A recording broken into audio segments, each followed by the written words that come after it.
1992 жылы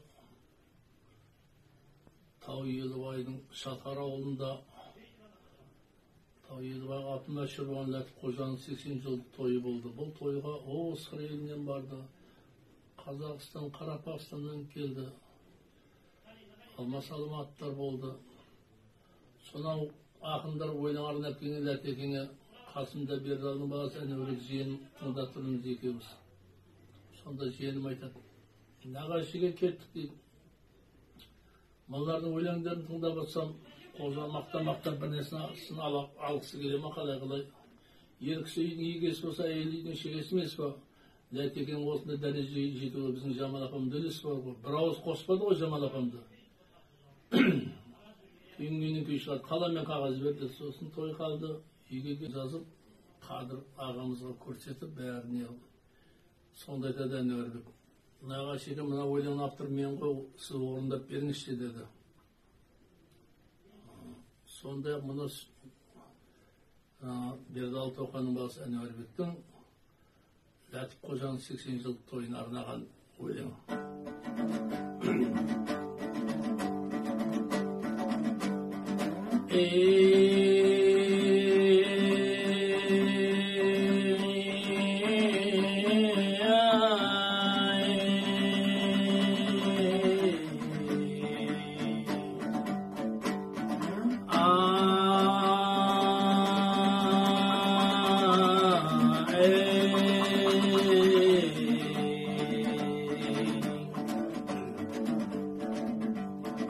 Ақын боп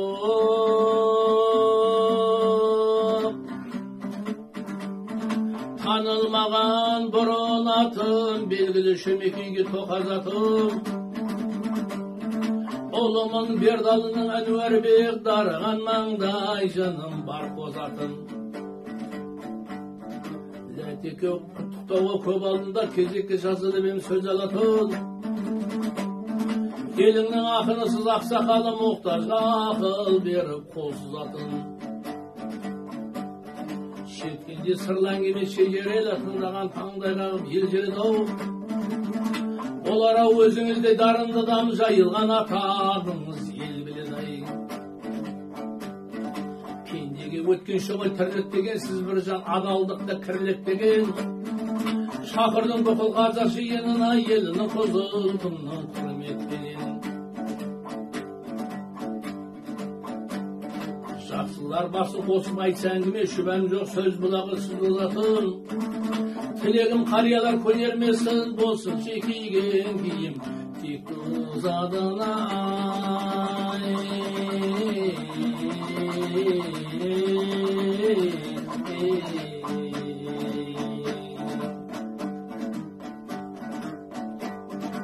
Алтын той құтты болсын қарт жұбайлар, армандар орындалып үмітпенен. Көбейсіз жас жұбайлар сіздердей боп, бір-бірін ғұмыр бойы түрлеп деген. Қожаның ерсекпен киелісі, айтылды талай сөздің жүйелісі. Мақтау сөз көп айтылса, сізге арналған жарты сау Жамал апама тиесілай. Жолайдың Кетебайы мөрлатасы, берді арыстанбай бір жотасы-ау. Атанған Алтынұға бек мырзадан көрбеген Жамал апам бір ботасай. Базасыз әкем мені жұртқа мәлім, әкемде сіз қатарлы алған тәлім. Шұбыртпай аз сөзбенен доғарайын, білген жан әркемді-ау өзің жанына.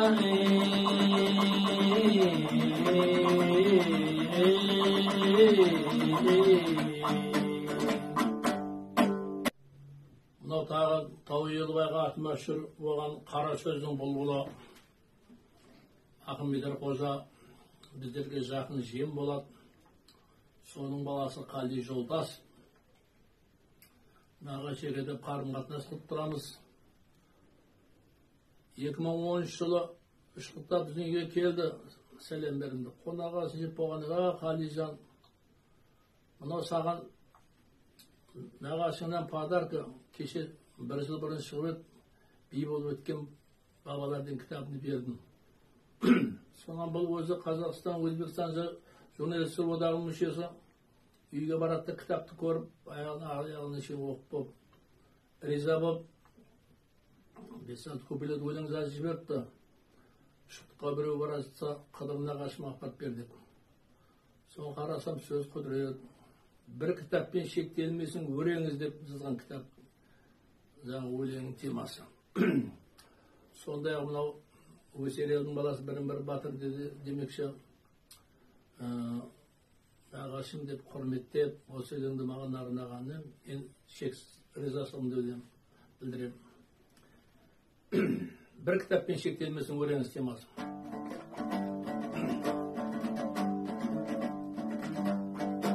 Бұл жиенің ұғады сөз ойқының, кітабыңды оқыдым да толқыдым. Жиын дұшпан қолайы балай ақтарып, таба алмадым көзге түсер олқымын. Кітапты оқып жан жүрегім жылындау, ақтарыпсың шежереңдау, сырыңдау. Көп жыраудың бірі шығар деп жүрсем, ерек шебер көрсетіпсің қырыңдай. Сен едім бұл жолалар тек емес, бағып астым басқалар мен тең емес. Бекет жайлы деп естушем мен бұрын, есіл дерті тамақ бенен төбелес. Сол сөзімді аламын ау қайтарып, бұл қулығым қалмасын тек байқалып.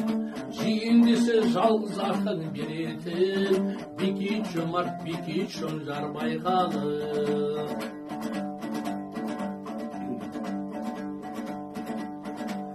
Бірдеңе дәметкендей болмайын, кітап жайлы тағы сөз қозғайын.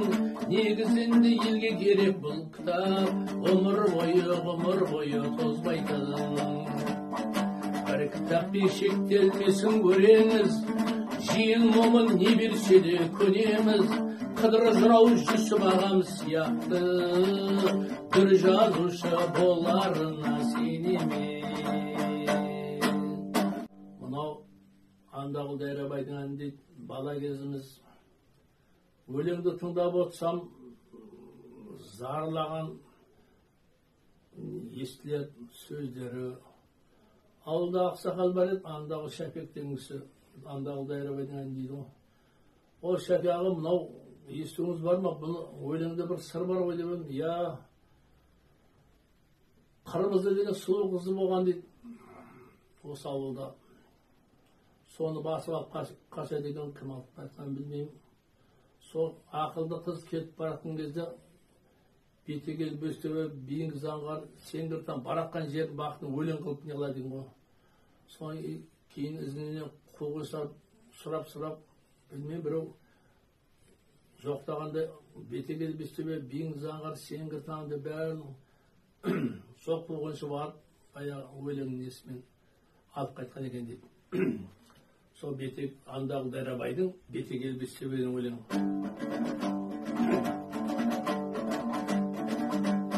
Бетегел бөстөбе,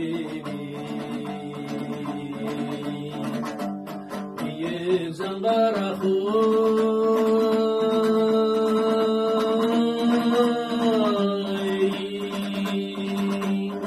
соғып беттің бетінде сендер тамбар яряйды. Соғып беттің бетінде сендер тамбар яряйды. Біздің ауыл сорасы ел көрғандан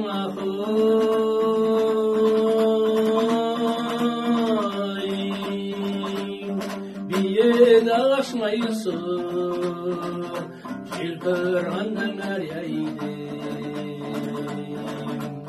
Биік ағашмайсың, жел көрғаннан әряйды. Сен есіме түскенде Karagım ahoy